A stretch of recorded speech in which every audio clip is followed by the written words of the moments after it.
আমি কত টাকা বেতন পাই মালয়েশিয়ায় আজকে আপনাদেরকে আমি দেখাই, তো ভিডিওটা কেউ খারাপ চোখে নেবেন না। তো চলেন আজকে আপনাদেরকে আমি গয়না দেখাই। 1 2 3 4 5 6 7 8 9 10 11 12 13 14 15 16 17 18 1850 টাকা। তো আমার খাওয়া খরচ রুম ভাড়া বাদে 1850 টাকা টেকছে।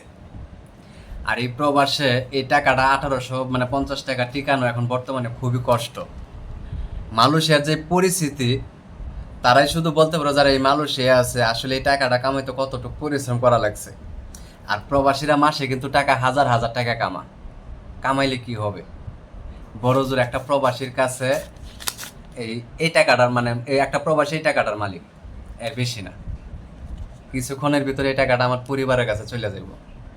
আসলে প্রবাসীরা টাকা কামাইতে পারে, খাইতে পারে না, এটাই হচ্ছে বড় কথা।